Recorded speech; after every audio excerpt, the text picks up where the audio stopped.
open, transparent trading union cutting EU red tape. Europe needs reform.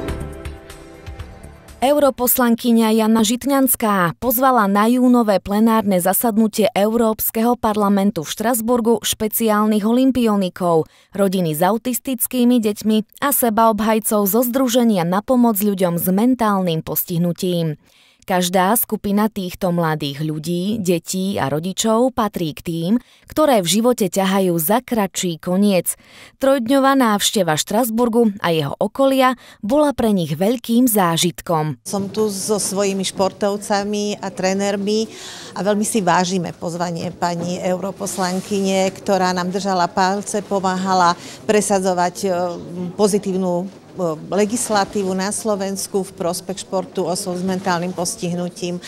A vlastne moji športovci, ktorí minulý rok sa medailovo umiestnili na letnej svetovej špeciálnej olympiáde v Los Angeles, majú toto ako odmenu, toto pozvanie, že sa mohli vlastne prísť pozrieť na Európsky parlament. Tam je veľká zaujímavosť alebo pridaná hodnota pre tých športovcov v tom, že tí partneri sa tam naozaj na tom tréningu a ihrisku správajú ako partneri. To znamená, je to veľká pomoc pre trénera, aby pochopili tie pokyny, ktoré častokrát sú vo fotbalovej terminológii náročné. A skutočne ten zdravý športovec častokrát zoberie toho chlapca za ruku, dvakrát mu ukáže, čo konkrétne, akú hernosť činnosť jednotlivca robíme. Doslova sa tam správajú k nim ako taká predĺžená ruka trénera. Takže sú aj partneri na ihrisku, ale pomáhajú mi títo moji zdraví športovci, aby to chlapci zvládali rýchlejšie a ľahšie. Je to úplne iné ako so zdravým partnerom, treba sa tam prispôsobiť tým, že my im v podstate vysvetľujeme a ich učíme aj v tej hre, čo majú robiť, ako majú správne robiť. Je to ťažšie, nie je to také ľahké, človek si na to musí zvyknúť. Časom na to príde, ako to má robiť.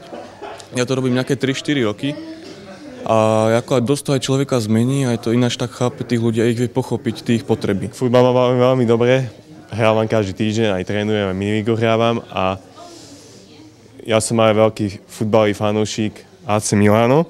Stretnutia so slovenskými návštevníkmi v Európskom parlamente sa zúčastnila aj belgická nepočujúca europoslankyňa Helga Stevens z frakcie európskych konzervatívcov a reformistov.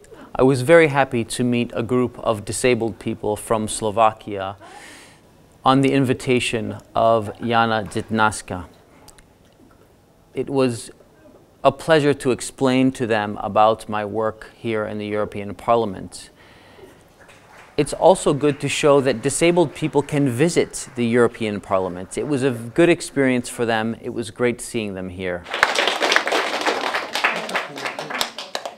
Pani Žitňanská, ďakujem za túto príležitosť, ktorá sa mi naskytla. Som veľmi rád, že som tu vo Francúzsku a je mi tu veľmi dobre a tento parlament je veľmi úžasný. Sú tu skvelí ľudia aj tých, čo máme tu. A chcem sa vám poďakovať za to, že som ani nevedel, že vôbec ja pôjdem do toho Štrasburgu, lebo ani ma nenapadlo, že ma vyberete a že to bola úplná náhoda. Som veľmi prekvapený a ďakujem vám za to.